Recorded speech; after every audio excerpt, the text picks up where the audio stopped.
You should know that during this adventure there will be a monster trailing me, and you may even see evidence of it. Like so many places in this wild but beautiful world of ours, the country of Bulgaria has its share of the scary. In this episode, we'll encounter witches,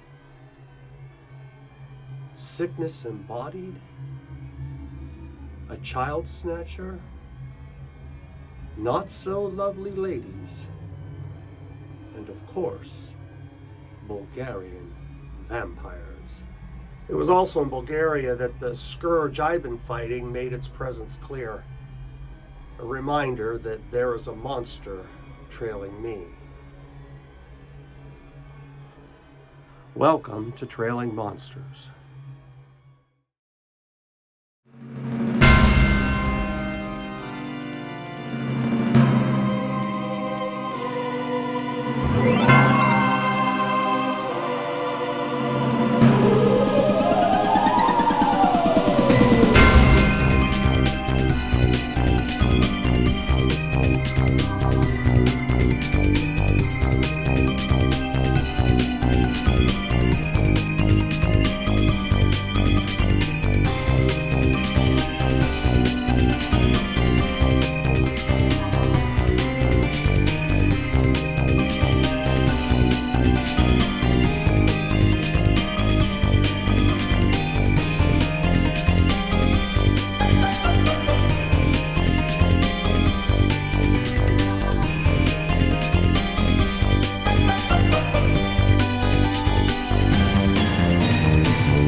The attacks were at first subtle reminders. They started in Greece when, with this really great hiking stick to help with my balance issues, I lost my balance on the escalator in the Athens airport and fell from the top to the bottom on my head.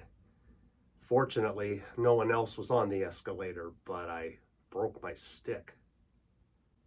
You know, there is an elevator in that airport. So, after that, I just used the elevator with my broken stick. Then came the cog fog, cognitive dysfunction that attacks the short-term memory and can produce momentary confusion. And I ended up leaving the stick behind altogether in Transylvania, so I got another and left that one in the taxi that dropped me off in Varna, Bulgaria.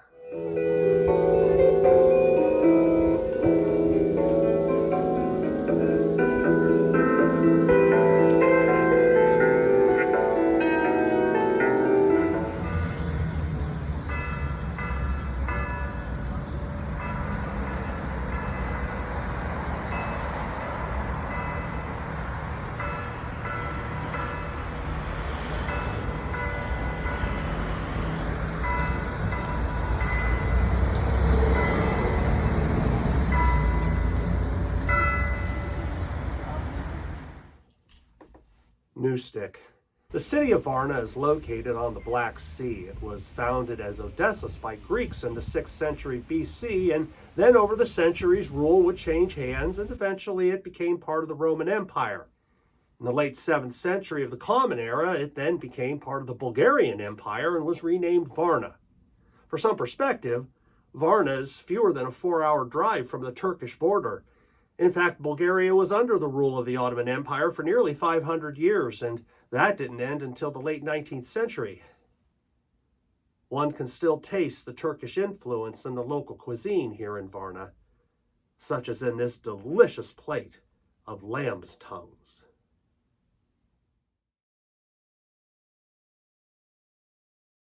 Bulgaria itself is almost 111,000 square kilometers, or nearly 43,000 square miles, a little larger than the American state of Tennessee. The population is just over 7 million people. It's particularly known for its lavender crop.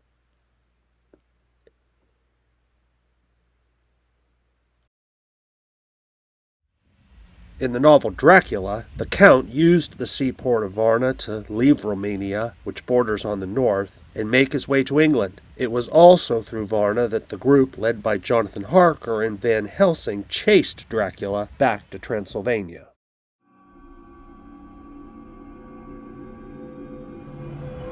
One of the most unfortunate things about the multiple sclerosis is the havoc heat and humidity can play on a compromised central nervous system. If you can imagine taking a wool ski suit and soaking it in water and then putting it on and having to wear it. That's an analogy that I can come up with. So while on this journey of trailing monsters, I do have my hiking gear, there are going to be times when it's just going to have to be a t-shirt and shorts, like today in this beautiful day in Varna, Bulgaria.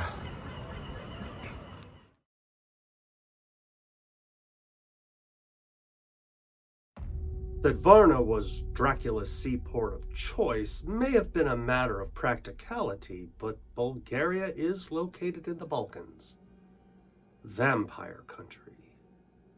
A museum in close by Sozopol has on display a marvelous find old evidence of Bulgarian belief in vampires. I'm here at the Archaeological Museum in Sozopol, Bulgaria, where archaeologists uncovered the most fascinating find several years back. 2 skeletons, 700 years old, found with a stake driven in the heart.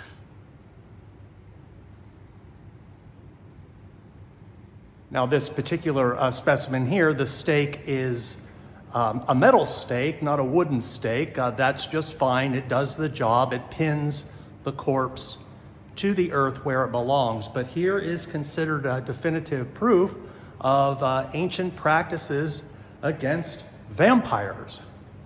This body was believed to be that of a vampire.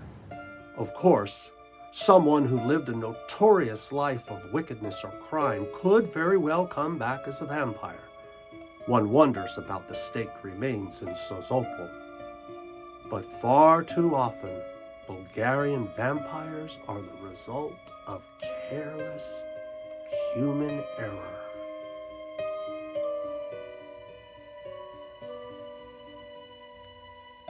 Traditional Bulgarian burial rites are performed by the family and cover a period of 40 days. They are meticulous and begin with the proper washing of the corpse. All efforts are directed toward the dearly departed. During this 40-day period, the soul visits all of the places it had ever been to in life. On the 40th day, it leaves the body permanently for the afterlife. Unless something goes wrong in those funerary rituals.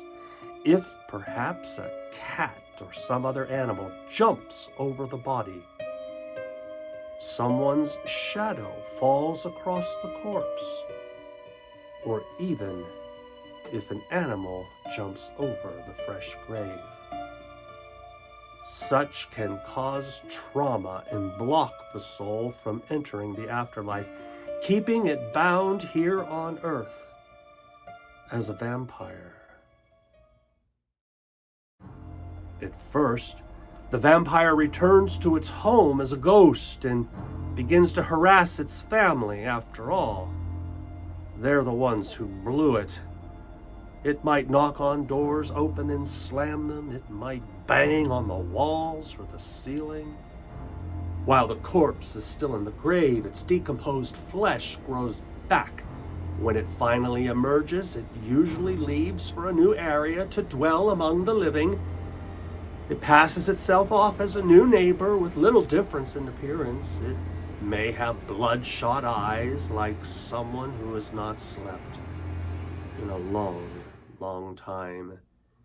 It may also appear a bit on the pudgy side. You see, Bulgarian vampires have no internal organs or bones. Their skin is only a sack holding their blood. This is why they do not like sharp things. One may even be able to pinch the vampire so it will burst. If you can get close enough.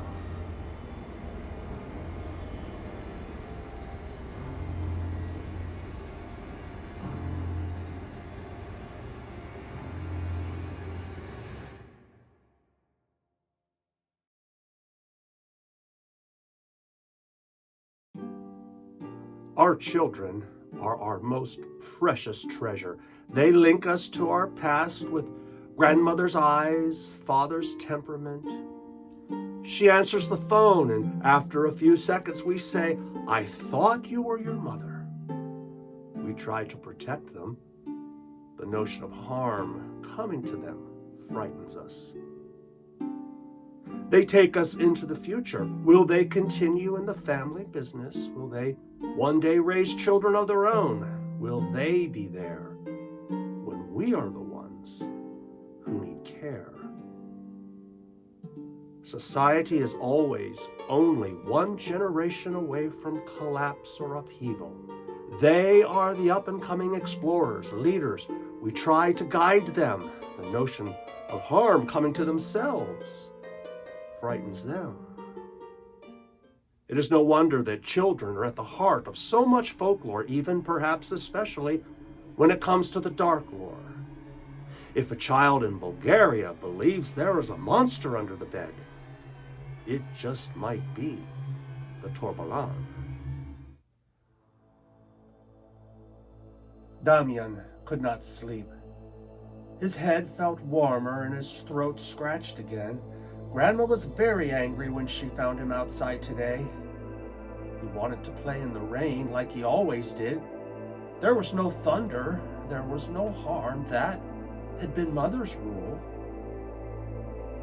He really was feeling better today.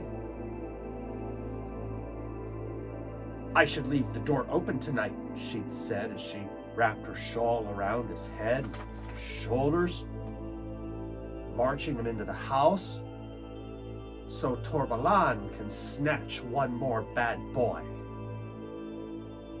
She was wet now too, but wanted to dry him off right away. Damian loved his grandma most of the time, but she did scare him sometimes. He did not now like that he was still awake. He did not like the dark or the quiet so late at night. He hated it when he was the only one still awake in the house. No one knows for sure what the Torbalan looks like, but the word Torba in Bulgarian means sack or bag. He is the sack man like those found in other cultures, looking to snatch children up and carry them away. He is particularly interested in children who misbehave, and many a frustrated elder does not mind reminding the dear little rascals of that fact. He will also snatch up those who wander too far from where they are supposed to be, where we can keep a protective eye on them.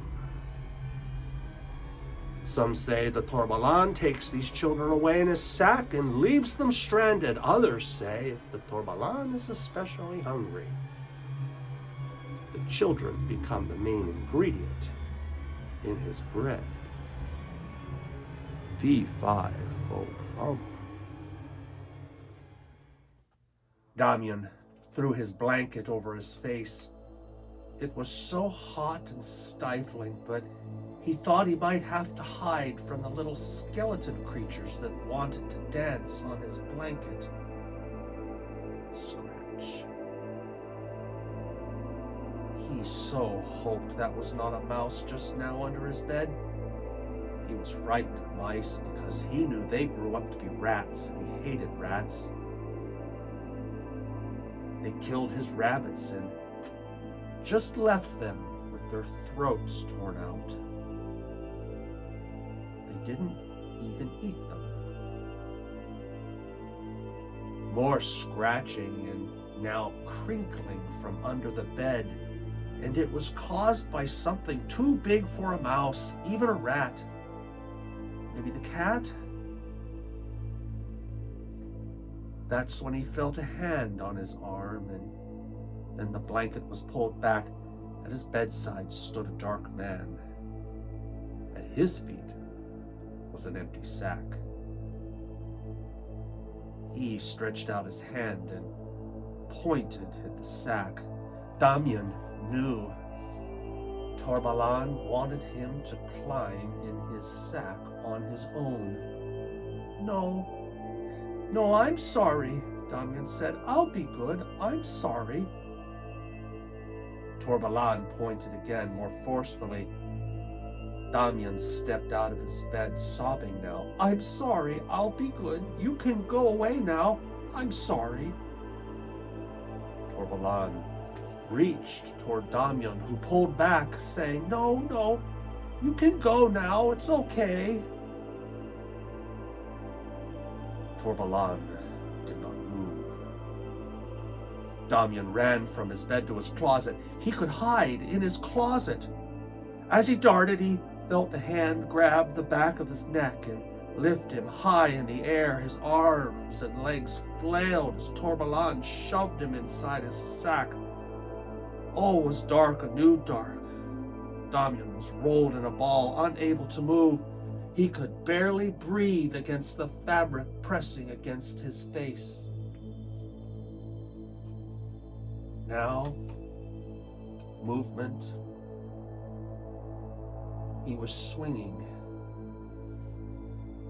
He was now being carried.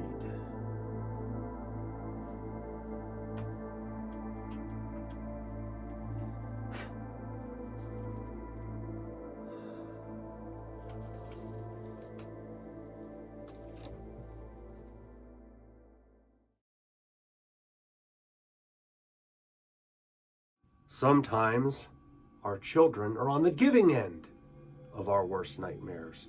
In Bulgaria, there are spectral entities called the Navi, souls of children, children who died without having been presented for baptism, or children who are the result of infanticide or an abortion.